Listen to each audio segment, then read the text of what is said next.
Bonjour à tous et à toutes, j'espère que vous allez bien. Aujourd'hui, on va parler de Yuji Itadori. On va surtout parler de qu'est-ce que va apporter son éveil. Donc pour ceux qui ont pu voir le dernier chapitre qui est sorti dimanche, vous avez pu voir que Yuji s'est enfin éveillé dans le manga. Il est donc le troisième personnage après Satoru et Maki à s'éveiller. Mais maintenant, ce qui est intéressant justement, ça va être de voir qu'est-ce que cela va lui apporter. Dans le cas de Gojo, ça lui avait apporté la maîtrise du sort d'immersion, et donc évidemment son violet par la même occasion.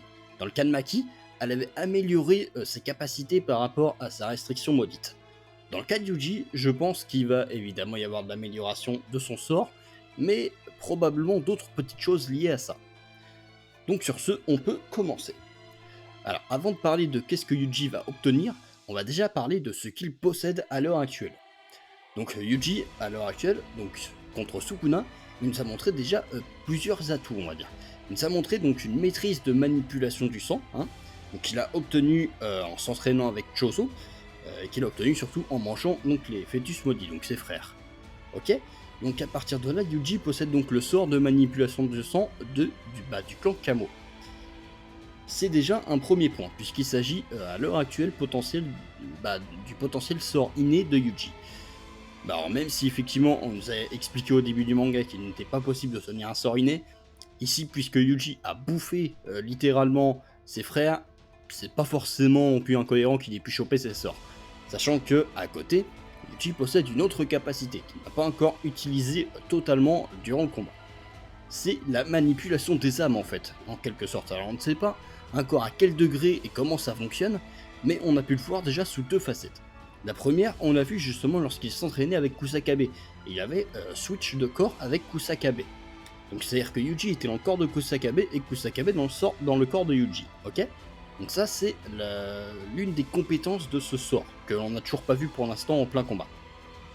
L'autre aptitude, eh bien, c'est en quelque sorte une fusion spirituelle. Pour ceux qui connaissent Dragon Ball et surtout Dragon Ball Super, c'est un peu la même technique qu'utilise Vegeta contre Moro. Donc en gros, le principe est assez simple en soi.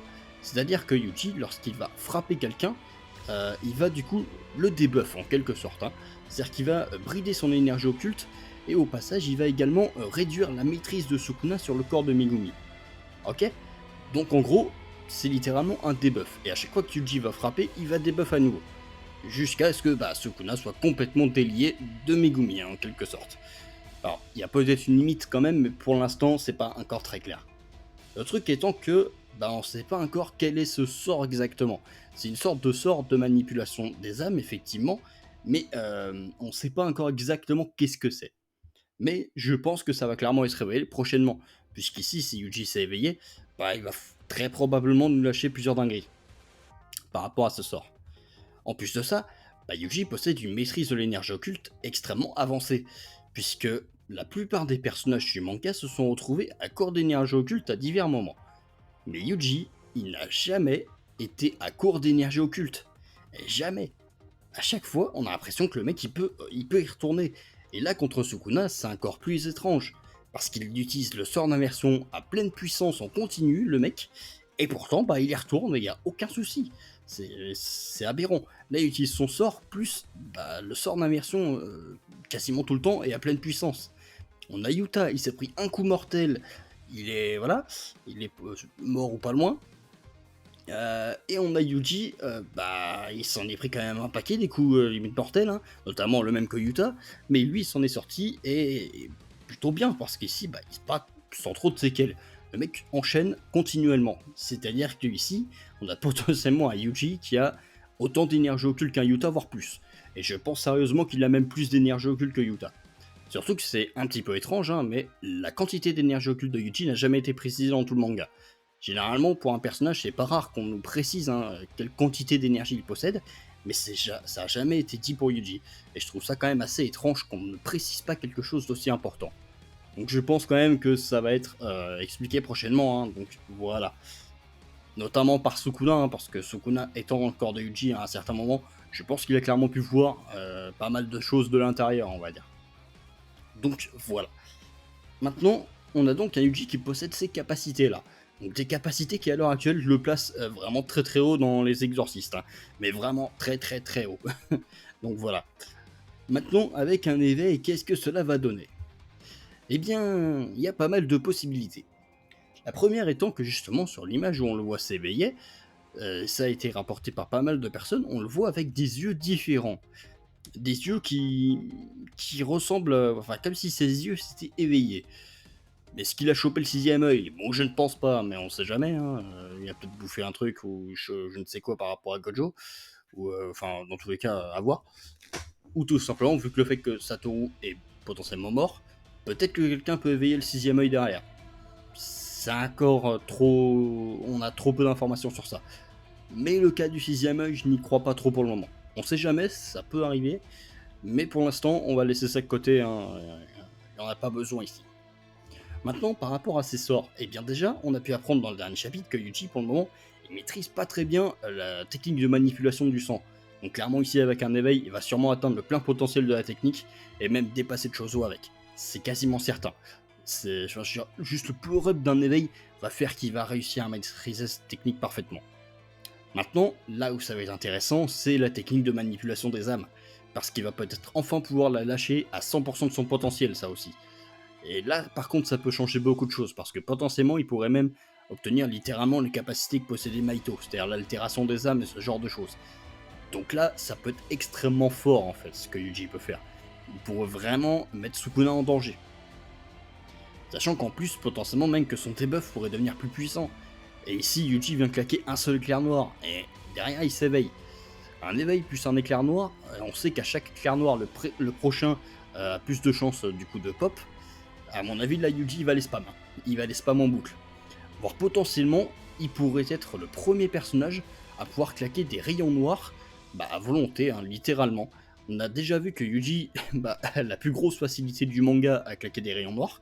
Hein. Il en a même claqué plus que Satoru et Nanami. Donc ici, il pourrait potentiellement réussir même à les claquer à volonté. Et là, ça prouverait une maîtrise de l'énergie occulte de Yuji qui serait juste absurde. Mais vraiment. Déjà qu'il a une énorme maîtrise, hein, ça se voit en fait, du fait qu'il est jamais à court d'énergie occulte tout simplement, et qu'il peut claquer des rayons noirs à gogo. Ici, ça pourrait être encore renforcé. Et ça, forcément, ça va apporter pas mal d'intérêt, on va dire, aux techniques de Yuji. Maintenant, en plus de ça, il y a deux choses que Yuji peut obtenir. Premièrement, il pourrait obtenir peut-être d'autres aptitudes par rapport à Kenjaku. Donc ça peut être d'autres capacités qui s'éveilleraient par rapport à Kenjaku, ou tout simplement une capacité, sa véritable capacité, qui, comme ça a pu être théorisé par pas mal de personnes, et qui est une possibilité, on va s'en parler, hein, bien sûr, c'est que tout ce que bouffe Yuji, en gros, ça se transforme en sort, en quelque sorte. Donc s'il bouffe par exemple les fléaux, les fœtus maudits, il va choper le sort de manipulation du sang qui était affilié. S'il bouffe, je ne sais pas, un bras de Maito, il va choper un sort de manipulation des âmes. C'est un exemple. Donc potentiellement, on pourrait avoir un Yuji qui pourrait débloquer d'autres aptitudes, tout comme un Kenjaku qui possède plusieurs sorts. Et enfin, et là pour moi c'est le point le plus intéressant avant le dernier, hein, quand même, c'est potentiellement que Yuji pourrait débloquer le sort de sa mère. Et peut-être du coup un clan qui serait affilié, dont on n'a pas le nom. Parce que bon, sa mère s'appelait Kaori Itadori, mais Itadori à première vue c'était le nom du père. Donc voilà, on sait pas par rapport à Kaori quel était son véritable nom, et si elle appartenait à un clan. Bien qu'elle soit potentiellement du clan Kamo, ça pourrait être quand même un truc assez sympa. Mais voilà, potentiellement, Yuji pourrait éveiller le sort de sa mère. Parce qu'on sait que les sorts peuvent parfois être héréditaires. Et du coup, on aura un Yuji qui aurait le sort d'antigravité. Et vu que Yuji maîtrise le sort d'inversion, il pourrait faire tout comme Satoru lorsqu'il s'est éveillé, maîtriser un sort d'inversion offensif. Et c'est-à-dire que ici, en inversant l'antigravité, Yuji pourrait maîtriser la gravité. Alors, je pense que j'ai pas besoin de vous expliquer ce que ça donnerait un coup de Yuji, avec la puissance de Yuji, mais avec de la gravité en plus. Je pense que même Sukuna il va queener, hein, vraiment. Sachant que là déjà le rayon noir qu'il a lâché c'était un big rayon quoi, donc voilà. Donc potentiellement ici on a Yuji qui pourrait effectivement développer ce sort là. Et justement c'est quelque chose personnellement que j'attends. Et que j'espère que ça se fera parce que vraiment j'ai envie de voir ce sort développer à son plein potentiel. Et puis bien sûr qu'on ait peut-être des explications, hein, par rapport à Kaori au passage. Qui elle est, d'où elle vient, etc. Parce que, à minima, c'était très probablement une exorciste rang S, hein, parce que Kenjaku il prenait pas des corps au pif quand même. Et en plus, au vu de la puissance du sort qu'on a pu voir face à Yuki, ça devait quand même être un gros morceau le sort. Hein. Donc voilà. Et bien sûr, maintenant, on va parler du dernier point. Celui que tout le monde attend depuis je ne sais combien de chapitres. À chaque chapitre, on a des fan art sur ça. L'extension de territoire, bien sûr. C'est le seul truc que Eugene possède pas pour le moment. Le mec, il a chopé un sort, le sort d'inversion pleine puissance. Bah, il manque que ça en fait. Hein. Donc voilà. C'est quand même très probable. Hein. Je pense que tout le monde sera d'accord avec ça. C'est-à-dire qu'on a eu un Satoru qui a lui boosté ses sorts. On a une Maki qui a boosté ses aptitudes, on va dire, par rapport à sa restriction. Et on aurait un Yuji, lui, qui obtiendrait l'extension de territoire. Chaque personnage, en fait, avait obtenu ce qui lui manquait lors de son éveil. Yuji, ce qui lui manque, c'est son territoire. Et oui. Et c'est là où ça peut être extrêmement intéressant. Maintenant, le problème, c'est qu'il est très compliqué de théoriser sur un territoire pour Yuji. Parce qu'un territoire est lié à un sort. Jusque-là, vous le savez. Problème, mettons que Yuji possède plusieurs sorts. Il en possède à minima 2 pour le moment, sans compter les sorts théoriques qui pourraient éveiller d'une manière ou d'une autre, que ce soit via Kenjaku ou via sa mère. Et en plus de ça, il a potentiellement même les sorts de Sukuna qui pourraient se réveiller d'une manière ou d'une autre. Hein. Il a bouffé les doigts de Sukuna, donc potentiellement ça pourrait marcher. Donc voilà, Yuji a trop de sorts en fait. Et à partir de là, bah, c'est un peu compliqué d'imaginer un territoire. Est-ce qu'à la manière de Yuta, il mettrait simplement un sort dans la barrière et il pourrait juste utiliser les autres normalement? Ou est-ce qu'on pourrait avoir un territoire avec Yuji qui pourrait y implanter plusieurs sorts? Et ça serait littéralement le premier personnage du manga à pouvoir faire ça d'ailleurs. Pouvoir appliquer plusieurs sorts à une barrière. Franchement, pourquoi pas? Dans un univers avec Sukuna Kaisen, franchement, faut limite ça hein, pour pouvoir le gérer, l'autre salopard en face là. Non, parce qu'il est en train de découper tout le monde et il fait le malin. Là.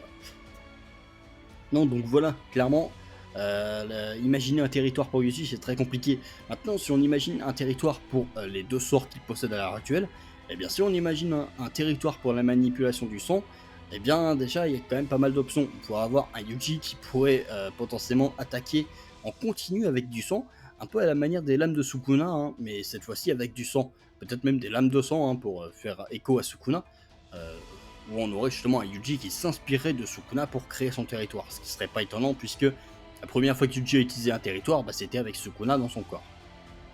Donc voilà, c'est une possibilité. Maintenant, on pourrait même avoir un Yuji qui potentiellement pourrait se régénérer avec du sang et créer du sang en continu. En gros, on aurait un Yuji qui serait limite immortel lorsqu'il est dans son territoire, un peu à la Akari. Donc voilà, il y a pas mal de possibilités par rapport à ce sort de manipulation du sang. Maintenant, si on parle du sort le plus intéressant avec un territoire, c'est bien sûr celui de manipulation des âmes. Quand on voit le territoire de Maito, hein, j'en avais parlé du coup dans ma vidéo sur les territoires, je vous avais dit que Maito c'est un crack avec son territoire, très clairement. Potentiellement, bah, Yuji pourrait nous faire des trucs tout aussi vénères, c'est-à-dire qu'il pourrait debuff Sukuna en continu sans même le toucher. C'est-à-dire que Sukuna il a intérêt d'avoir une technique en stock, hein, parce que sinon, voilà, ça va être compliqué pour lui. Et puis même sans parler de ça, imaginons Yuji peut switch de corps à l'intérieur de son territoire comme il veut, quoi. Ce serait absurde. Et potentiellement même, c'est là où le point serait le plus intéressant, lorsque Yuji change de corps, est-ce qu'il peut obtenir les techniques du corps dans lequel il a été? Parce qu'à partir de là, on pourra avoir un Yuji qui a un corps d'autres cartes en stock. Donc franchement, il y a beaucoup de choses à développer sur ce sort de manipulation des âmes. Alors, je l'appelle comme ça, hein. Le nom n'est pas officiel encore, hein. On ne sait pas comment ça s'appelle, comment ça marche, mais je l'appelle comme ça pour qu'on se comprenne mieux, on va dire. Voilà. Donc bah voilà, c'était un petit peu mes idées hein, pour l'éveil de Yuji et qu'est-ce que ça va apporter. Puisque ici, on a clairement un Yuji qui est le seul pouvant gérer Sukuna. Clairement. Maki, elle vient de se bouffer des rayons noirs. Là, elle est. Voilà. Les capoutes, en plus, les découpes de Sukuna ont quand même bien atteint hein, sur les dernières. Bon, Miguel et Larue, bon, clairement, voilà, ils ne peuvent plus faire grand chose à ce stade. C'est-à-dire que bon, Miguel, à l'heure actuelle, bah, le combat commence à s'éterniser, donc c'est pas bon pour lui. Et Larue, il utilise sa dernière carte. Bon, ça a fonctionné une fois, pas deux, quoi. Alors oui, après, il y a Yuta qui va revenir, etc. Mais il s'est fait découper une fois, ça l'empêchera pas de se faire découper une deuxième fois. C'est clairement pas Yuta qui va mettre fin au combat, clairement. Hein. Alors après oui, il y a le cas Gojo, potentiellement Gojo pourrait revenir, on le sait. Donc voilà, si lui il revient, oui, bon là ça règle un petit peu le problème, parce qu'il va revenir avec un nouvel éveil ou je ne sais quoi, et problème réglé. Mais on va rester pour l'instant sur le cas de Yuji. Bah à l'heure actuelle, sur le terrain, Yuji est la personne la plus importante. Et oui, parce que déjà c'est grâce à lui que Sukuna est toujours des buffs, qu'il a pas un sort d'inversion pleine puissance là, depuis un moment. Et même, si Yuji n'avait pas debuff Sukuna déjà plus tôt, mais il aurait découpé tout le monde, tout simplement. Il aurait fait du saucisson. Donc voilà, Yuji, à l'heure actuelle, est la personne la plus importante, et même la plus puissante, en fait, sur le terrain, de par ses techniques.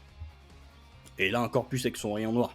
C'est-à-dire que là, la première personne qui a claqué un rayon noir, bah c'est Yuji. C'est pas Miguel, ou c'est pas Yuta.